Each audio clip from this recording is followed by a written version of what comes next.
સૌ ખેડૂત ભાઈઓ બહેનો નમસ્તે।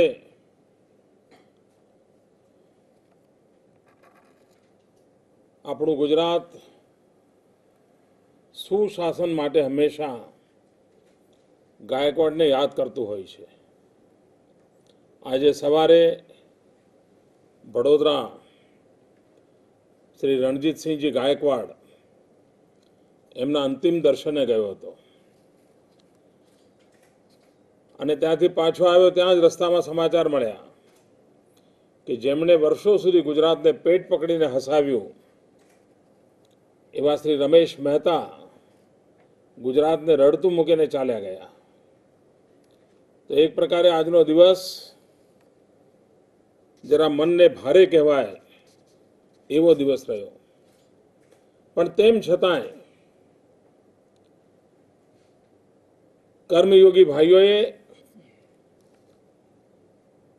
અને ખેતી માટે ચિંતા કરનાર સૌ ખેડૂત ભાઈઓ બહેનોએ ગામો ગામ કૃષિ મહોત્સવને એટલો જ આવકારો આપ્યો છે। પશુ આરોગ્ય મેળાએ તો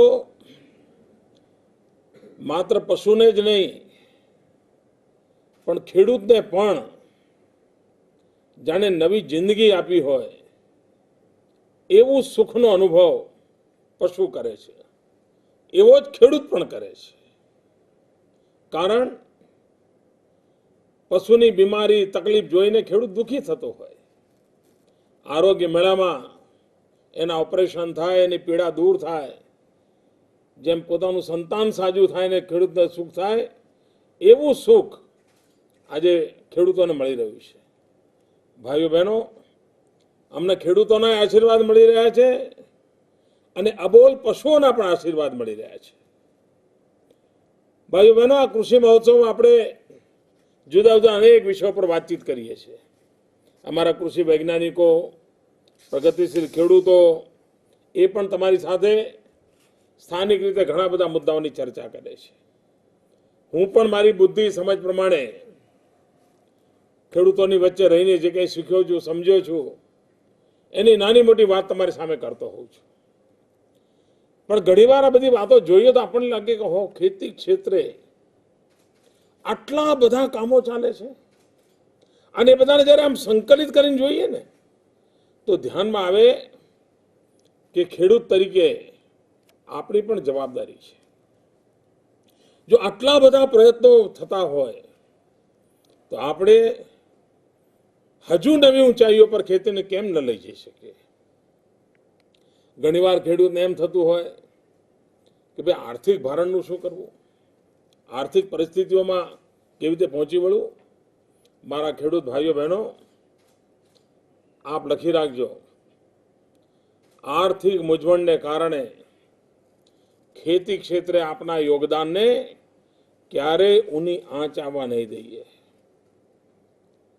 ગુજરાતે ખેડૂતોને આર્થિક રીતે મદદ કરવા માટે કેટલી બધી યોજનાઓ ચલાવી છે અને અમસ્તા પણ આપણા ગુજરાતમાં સહકારી બેંકો, એના કૃષિ ધિરાણનું નેટવર્ક ખૂબ વ્યાપક પહોંચેલું છે, ખૂબ વ્યાપક ફેલાયેલું છે અને આપણે તો સહકારી બેંકો દ્વારા ગામો ગામ ખેડૂતોને કેવી રીતે મદદરૂપ થવાય એની મથામણ કરતા હોય છે। 18 જેટલી બેંકો અને ખૂબ નામાંકિત બેંકો છે, એમના દ્વારા ધિરાણનું કામ ચાલી રહ્યું છે। 8,211 જેટલી કૃષિ ધિરાણ મંડળીઓ ચાલે છે। એટલે એક પ્રકારે સરેરાશ દરેક ગામમાં એક કૃષિ ધિરાણ મંડળી આજે ગુજરાતની અંદર સક્રિયપણે કાર્યરત છે। એના કારણે ખેડૂતને મદદ મળતી હોય છે। લગભગ 26 થી 27 લાખ ખેડૂત ખાતેદારો, એ નાનો આંકડો નથી ભાઈ। 27 લાખ ખેડૂત ખાતેદારો એટલે લગભગ 1.5 થી 2 કરોડ નાગરિકો એનો લાભ લઈ રહ્યા છે। 14 લાખ કિસાન ક્રેડિટ કાર્ડ, પહેલા તો કિસાન ક્રેડિટ કાર્ડ એટલે કોઈ મોટા માલેતુજાર કે ઉદ્યોગપતિ એમના ખિસ્સામાંથી નીકળે ક્રેડિટ કાર્ડ। આજે ગુજરાતમાં કિસાન ક્રેડિટ કાર્ડમાં આપણે સામે ચાલીને અભિયાન ચલાવ્યું. આ કૃષિ મહોત્સવમાં પણ કિસાન ક્રેડિટ કાર્ડ આપવાનું અભિયાન ચાલે છે અને 14 લાખ લોકોને એનો લાભ આપ્યો છે. 13 લાખ જેટલા લોકોને આપણે ટૂંકી મુદતના ધિરાણના કામો કર્યા છે. એટલે એના કારણે કેટલા વ્યાપક પ્રમાણમાં આપણે ખેડૂતોને લાભ આપી શકીએ છીએ. ભાઈઓ બહેનો, ખેડૂતોને આર્થિક મદદ કરવાનો આંકડો ક્યાં પહોંચ્યો છે?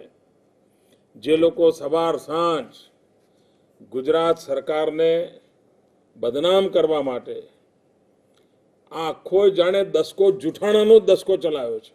રોજ એક નવું જૂઠાણું, આખી ફેક્ટરીઓ ખોલી છે, ફેક્ટરીઓ જ્યાં જૂઠાણા ઉત્પાદન કરવામાં આવે છે, જૂઠાણાનું મેન્યુફેક્ચરિંગ ચાલે છે અને રોજનું જૂઠાણાનો એક ગબગોળો છોડવામાં આવે છે. ભાઈઓ બહેનો, આંકડો તમને કહું, 2001માં આપણા ગુજરાતમાં સહકારી બેંકોમાં ખેડૂતોનું જે ધિરાણ હતું એ 1936 કરોડનું હતું. એટલે સમજો ને 2000 કરોડ. ભાઈઓ બહેનો, આજે એ લગભગ 8000 કરોડ રૂપિયા છે. 400% વધારો. આને વિકાસ કહેવાય કે ના કહેવાય? આ રૂપિયા ખેડૂતના પાસે ગયા તો ખેડૂતમાં હિંમત આવી કે ના આવી? એને હામ આવી કે ના આવી?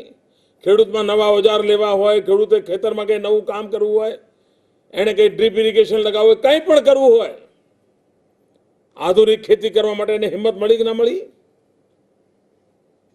વીજળીના 3000 કરોડ આપીએ છીએ તો જુદા. હું તો ખાલી બેંકોના ધિરાણની વાત કરું છું. ભાઈઓ બહેનો, કેટલાક લોકોએ લાંબી મુદતના ધિરાણ લીધા છે.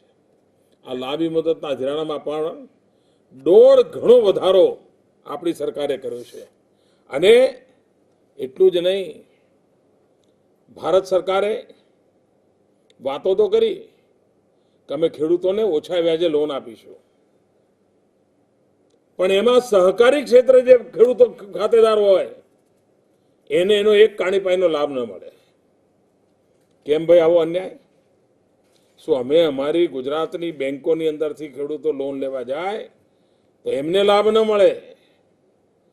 આ અન્યાયપૂર્ણ કામ હતું. તો અન્યાયપૂર્ણ કામની સામે ગુજરાતના ખેડૂતને અન્યાય ન થાય, એને નુકસાન ન થાય એટલે વ્યાજમાં 2% રાહતની જવાબદારી સરકારી તિજોરીમાંથી લીધી અને આપણે 3 વર્ષની અંદર 150 કરોડ રૂપિયા, ખેડૂત ભાઈઓ બહેનો ધ્યાન રાખજો, 150 કરોડ રૂપિયા જેવી માતબર રકમ વ્યાજ જે ખેડૂતે ચૂકવવાનું હતું એના બદલે આ રાજ્યની તિજોરીમાંથી આપ્યું. આ રાજ્યના કરદાતાઓ જે પૈસા ચૂકવ્યા છે એમાંથી આપ્યું. કારણ અમારા ખેડૂતને ભલે ભારત સરકારે અન્યાય કર્યો હોય પણ ગુજરાતની સરકાર અન્યાય નહીં કરે અને એને બરાબરનો લાભ મળે એના માટેનું કામ આપણે કર્યું. આપણે બીજું પણ એક કામ કર્યું છે. સખી મંડળો દ્વારા ધિરાણના કામને કેવી રીતે લાભ મળે? કૃષિ ક્ષેત્રે જે સખી મંડળો કામ કરતી હોય એમને જો ધિરાણ આપીએ અને નાની 10-12 બહેનો, ગરીબ બહેનો સખી મંડળો ગામડામાં ચલાવતી હોય અને ગામડામાં કામ કરનારી બહેનોને જો એમને આર્થિક રીતે મદદ કરવામાં આવે તો આપણે ઘણી બધી મદદ કરી શકીએ. અને એમાં આપણે શું કર્યું? 5% વ્યાજ રાહત. એને જે વ્યાજ ભરવાનું થતું હોય એ વ્યાજમાં 5% વ્યાજ રાજ્યની તિજોરીમાંથી આપવાનું ચાલુ કર્યું, જેથી કરીને ગામડે ગામડે આ સખી મંડળની બહેનો ખેતીના કામની અંદર યોગદાન આપી શકે, ખેતીના કામને બળ આપી શકે. અને આજે મારે ગર્વ સાથે કહેવું છે, ગુજરાતમાં લગભગ 16 થી 17 હજાર એવી સખી મંડળો ચાલે છે જેની અંદર 1.5 થી 2 લાખ બહેનો કામે લાગેલી છે અને જેમના દ્વારા ખેતીના ક્ષેત્રે કામકાજ ચાલે છે. અને એને 5% વ્યાજની રાહત આ રાજ્ય સરકારે આપી છે. આ પણ ખેતી માટે આપેલા રૂપિયા બરાબર જ છે. એ જ રીતે અને એમાં 20 કરોડ કરતાં વધારે રકમ આ બહેનોના હાથમાં આપણે સોંપી છે. ભાઈઓ બહેનો, આપણે એક બીજી યોજના કરી. ખૂબ ખેડૂતના દીકરાઓ ખેતી પાયમાલ થઈ ગયેલી હીરા ઘસવા જતા રહ્યા, રત્ન કલાકાર થઈ ગયા. એમને ખેતીમાં પાછા વાળવા થાય ને, જે મૂળભૂત જીવન છે ખેતીનું, એમાં મજબૂતી લાવી હોય તો શું કરી શકાય? આખા દેશમાં કોઈએ વિચાર ન કર્યો. આપણે નક્કી કર્યું કે રત્ન કલાકાર અને એ જો ખેતીની પ્રવૃત્તિ સાથે સંકળાયેલા હોય તેને આર્થિક મદદ થાય તો 3% લોનમાં વ્યાજની રાહત આપવાનું કામ કરી દીધું. 3% વ્યાજની રાહત એને પણ આપી, જેથી કરીને એને ખેતી ક્ષેત્રે પણ કંઈ યોગદાન કરવું હોય તો એ કરી શકે. અને ભાઈઓ બહેનો, આ રકમ પણ નાની નથી. લગભગ 59 થી 60 કરોડ રૂપિયા જેવી મહાત્મા રકમ આ ખેડૂત રત્ન કલાકાર પુત્રો જે છે, જેનો પરંપરાગત બાપદાદાનો વ્યવસાય ખેતી હતો, એના માટે આટલી મોટી મદદ કરી છે. પણ આના અંગે ક્યારેય કોઈ બોલવા તૈયાર નથી. આ બધા કોણ લોકો છે? ઘણું કરીને અમારા કાઠિયાવાડના મિત્રો છે, સૌરાષ્ટ્રના મિત્રો છે. ત્યાં સાવ ખેતી ખાડે ગઈ હતી. બિચારાઓને ઘર ગામ છોડીને, મા બાપ છોડીને, મિત્રો ઢોર ઢાંકર છોડીને મુંબઈમાં કે સુરતમાં ગલીઓમાં જિંદગી જીવી પડે એવી દશા આવી હતી. એમને ઊભા કરવા માટે ખાસ કરીને સૌરાષ્ટ્રના ભાઈઓને આ મોટી મદદ કરવાનું કામ આ સરકારે કર્યું.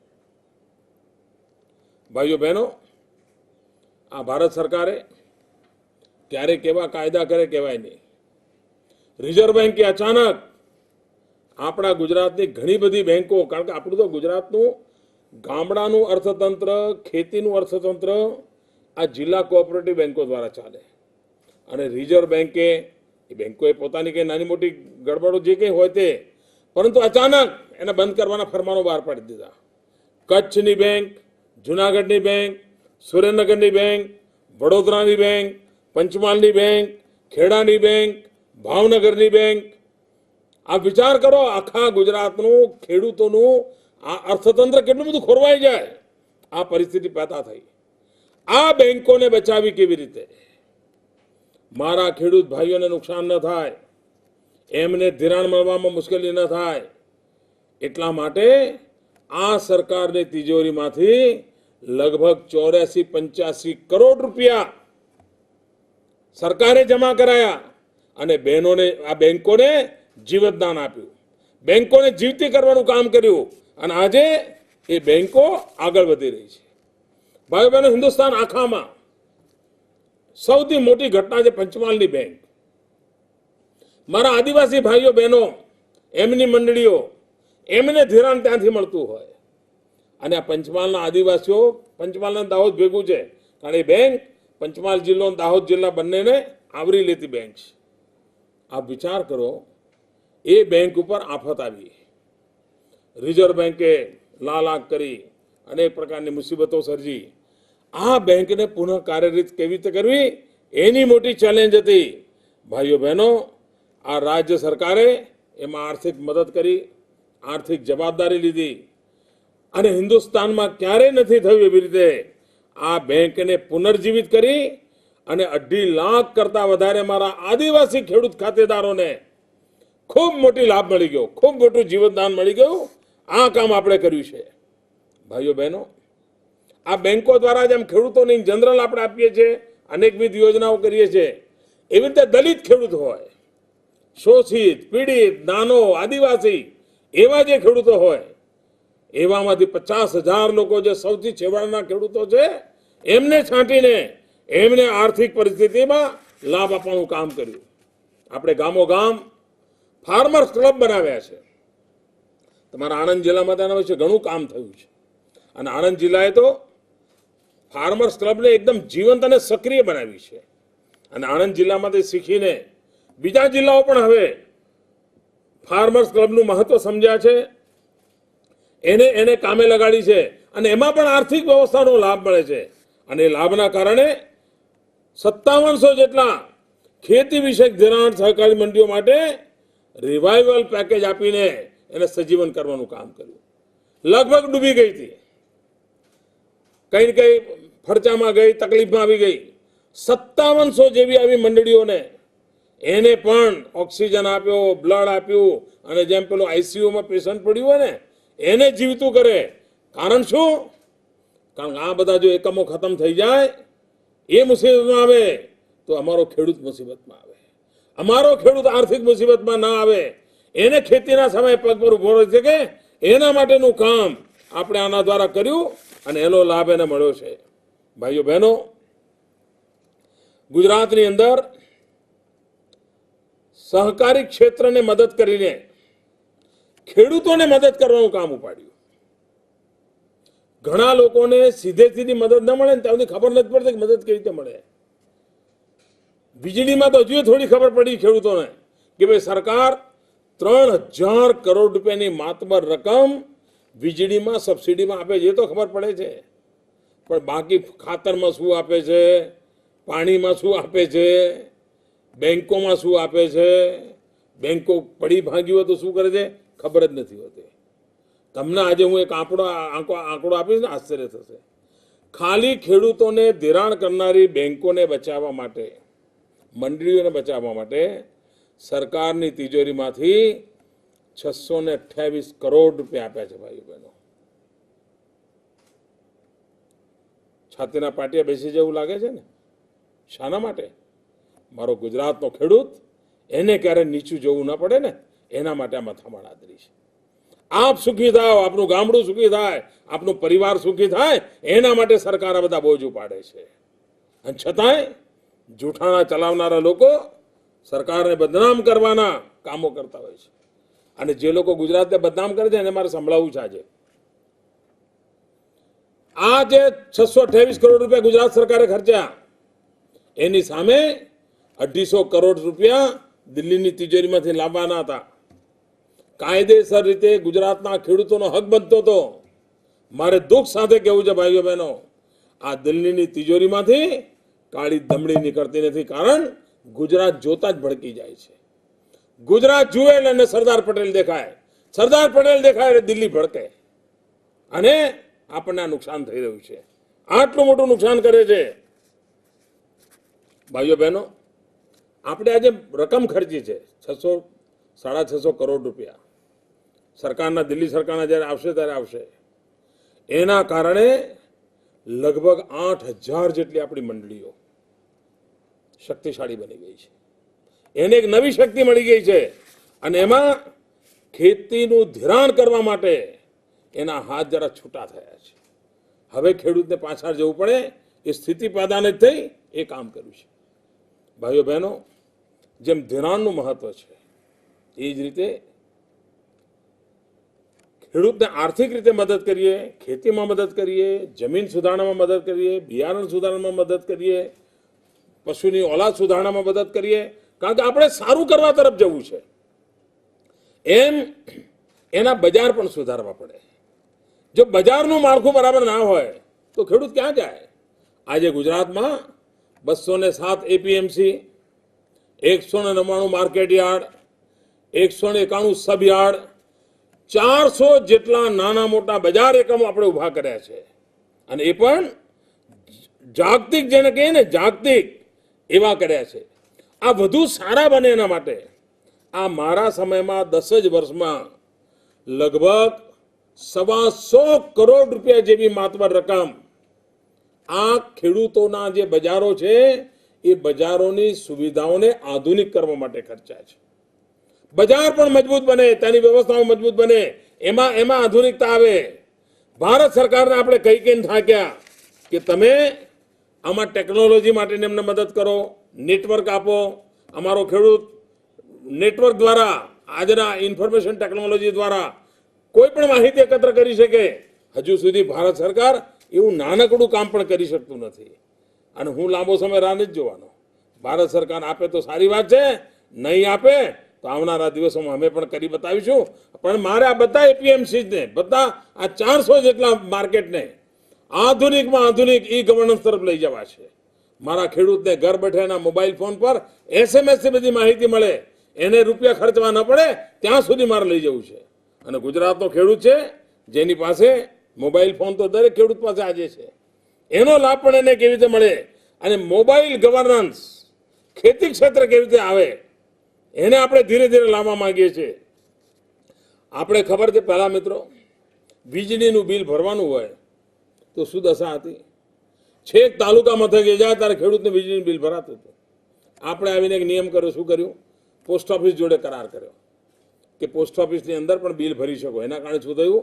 લગભગ એના ગામની અથવા ગામની આસપાસ એને બિલ ભરવાની વ્યવસ્થા મળી. હવે સુધારો કયો કર્યો? તો એણે એના ગામની અંદર પંચાયત ઘરમાં કોમ્પ્યુટર ઉપર જ પોતાનું વીજળીનું બિલ ભરી શકે. એને ગામડેથી જવું ના પડે, ઘણીવાર મોડો પડે ને વીજળીનું કનેક્શન કપાઈ જાય એવી દશા થતી હતી. હવે રસ્તો કાઢી દીધો. દરેક ચીજમાં આધુનિકતા કેવી રીતે લાવવી એનું કામ અમે કર્યું છે. ભાઈઓ બહેનો, ગુજરાતના ખેત બજારોએ જે કમાણા એક જ વર્ષમાં હમણાં જે મારી પાસે તાજા રિપોર્ટ આવ્યા પ્રમાણે 3,000 લાખ ક્વિન્ટલ માલની આવક જાવક થઈ છે. અને એમાં લગભગ 22,000 કરોડ રૂપિયાનો કારોબાર આપણા 400 એકમોમાં થયો છે. આ જીવંતતા, આ જાગતિકતા આપણા ખેતીના અર્થતંત્રને મજબૂત બનાવવાનું કામ આપણે કર્યું છે.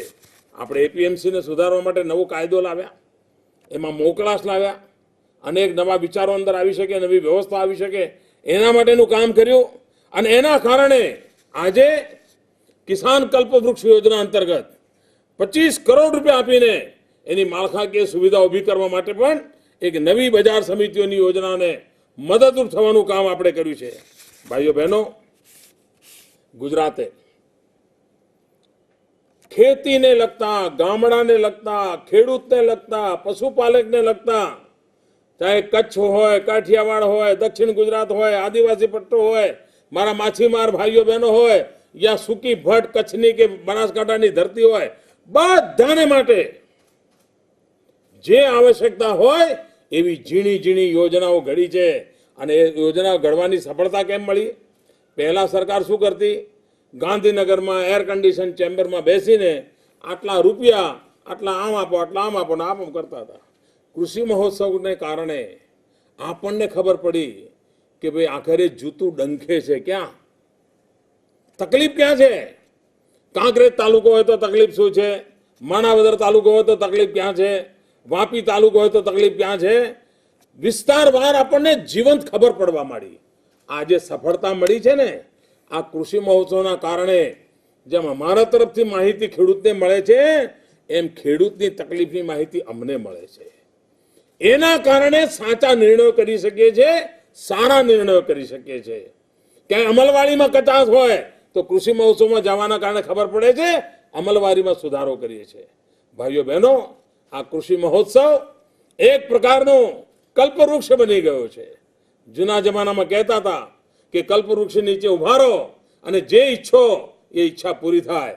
આજે કૃષિ મહોત્સવમાં આવો અને જે ઈચ્છા ખેડૂત કરે એ ઈચ્છા પૂરી થઈ જાય, એવો કૃષિ મહોત્સવ એ પોતે જ એક કલ્પવૃક્ષ બની ગયો છે. ખૂબ પ્રગતિશીલ ખેડૂતોનો લાભ આપને મળી રહ્યો છે. આજે હું એ બધાનો ઉલ્લેખ નથી કરતો. ઘણા બધા અલગ અલગ અમારા આગેવાનો ત્યાં બેઠા છે. ખરેખર આ કૃષિના ઋષિઓ જે સમય આપી રહ્યા છે, એના કારણે જે ખેડૂતોમાં વિશ્વાસ પેદા થઈ રહ્યો છે, એમને ખૂબ ખૂબ અભિનંદન આપું છું. ફરી એકવાર આવતીકાલે મળીશું.